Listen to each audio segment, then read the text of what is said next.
Very good morning to all. Myself, Assistant Professor Vivek Sharma from PG Department of Commerce and Business Management. Today, I will present a small presentation on reverse logistics. The entire presentation is divided in the following learning outcomes. First of all, we will understand the basic concept of forward logistics and reverse logistics.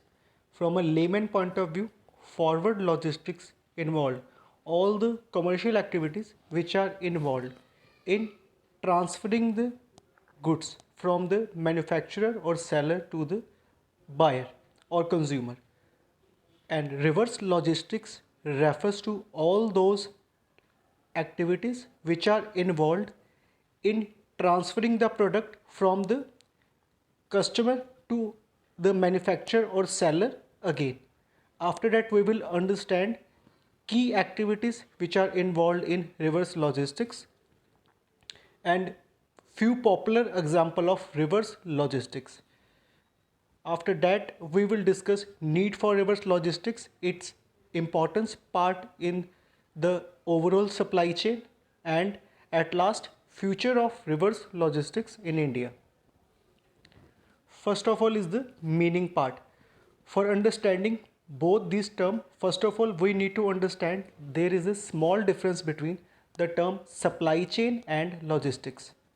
From a layman, both these terms means one and the same thing, but there is a difference. Supply chain is a broad term. It will involve all those activities which are involved from the manufacturing stage to the delivery stage to the end customer.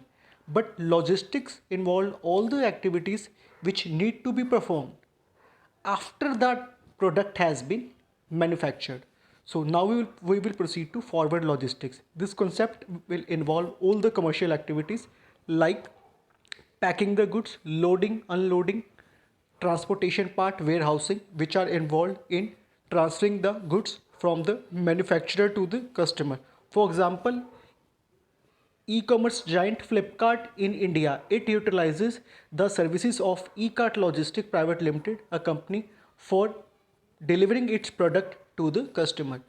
मतलब अगर हम फ्लिपकार्ट से कोई भी सामान order करते हैं, सामान चाहे वो फ्लिपकार्ट भेजा है, लेकिन जिस कंपनी के थ्रू हमारे पास सामान पहुंचेगा वो ई कार्ट लॉजिस्टिक्स है. Next is reverse logistics. Now reverse logistics is the set of activities that is conducted after, the main word is after the sale of a product, to recapture value at the end of its product life cycle. The basic underlying idea behind reverse logistics is the recycling of those components of the used product which are in perfect form, or in other words, the ultimate goal of sustainable development, which states to promote that kind of development which will not compromise with the ability of future generation in respect of resources.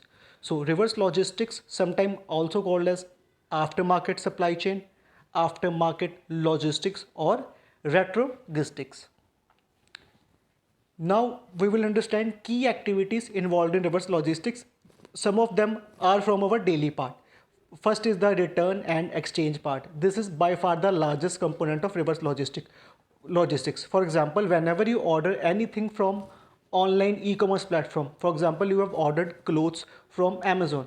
In case the size is not perfect, there is variation between the product shown and delivered, or the quality is not as per your satisfaction, then there is option given in your ID on Amazon or Flipkart to return. Now this is the basic return part, which will help you to again sending the goods to the seller if you are not satisfied with those products. Next is the reselling return products. There are companies which are currently in India dedicated to this segment. This is basically the refurbished part, means repairing the used product and then selling them again. Third is the repair part. This segment is currently increasing year on year. The ultimate duty of any company starts after selling the product. In case there is any defect which need to be rectified, for that purpose also the product needs to be transferred again from the customer to the seller. Last is the recycling part. Fourth is the recycling part. It is very important from the point of view of sustainable development goals.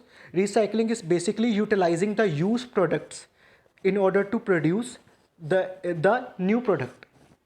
At last is the replacement part. Replacement is the most complex and important part. For example, if you have ordered a laptop from Flipkart and there is a defect during the warranty or guarantee period, then it is the duty of the seller to provide you with a new laptop.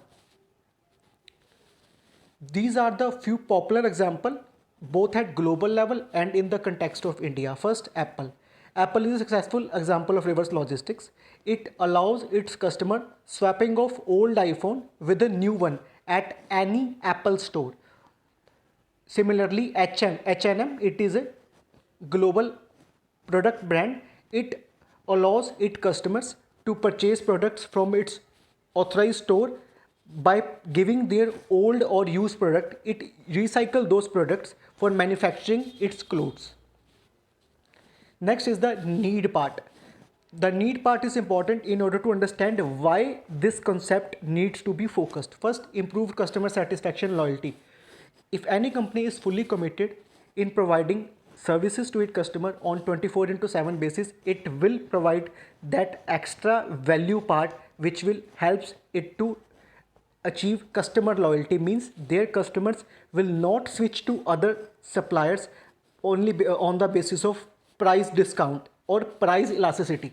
Next, to extract maximum value from the product at the end of its life cycle. It is a recycling part, means producing the new products by using the components of the second-hand products or used products which are in perfect state. Last is to maximize value recovery and safe disposal. From electronic product point of view, sale disposal is very important in today's environmental context. In case of those products which contain battery of lead, for those products there are certain guidelines given in order to dispose of. For example, e-dustbin or e-store where the old products will be transferred. Next is the importance part. Importance of logistics in supply chain. First is proactive planning. Proactive approach always help, whether in personal aspect or in business aspect. It will help to reduce cost in terms of administration, shipping, transportation, export, whether on-site or off-site. Next is strong brand image.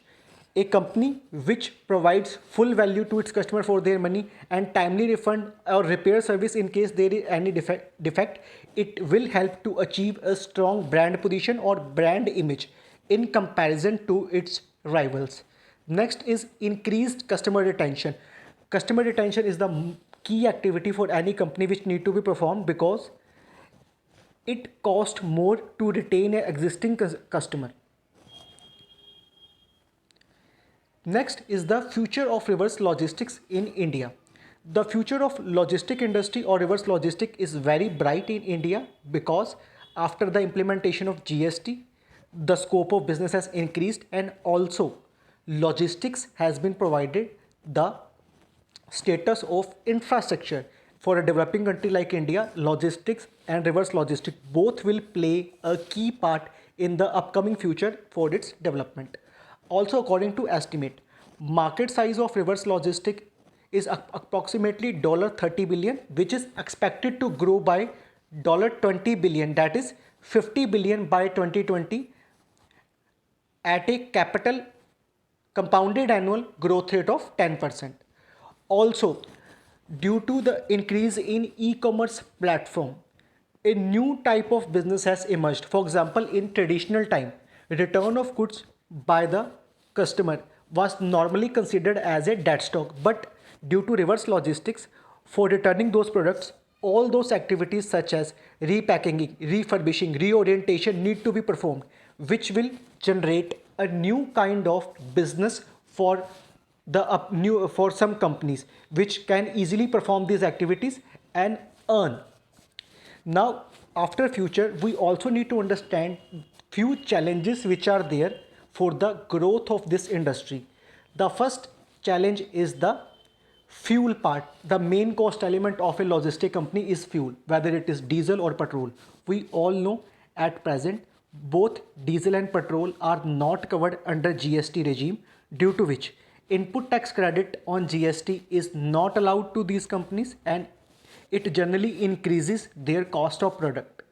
Also, In spite of falling in global crude oil prices, government are constantly levying VAT and other local taxes to raise the price of petrol and diesel, as it is a major source of revenue for the state governments. Now, what government can do in order to brighten the future of logistic industry? It can either cover petrol or diesel in the GST regime, so that input tax credit will be allowed to those companies which are involved in logistic business. It will help to reduce the cost to a great element. Or what government can do, it can reduce the local VAT and taxes which at present are levied on fuel, so that cost will get reduced. In addition to this, as it is a basic and infrastructure part, government can provide various subsidies in form of concessional loan, subsidized electricity, concessional land at a concessional price to all those companies which are involved in developing and setting up new logistics business in India. So this was all from my side. Thank you all for your listening and your patience. In case you are having any kind of doubt, please feel free to contact me on my email ID. Thank you very much.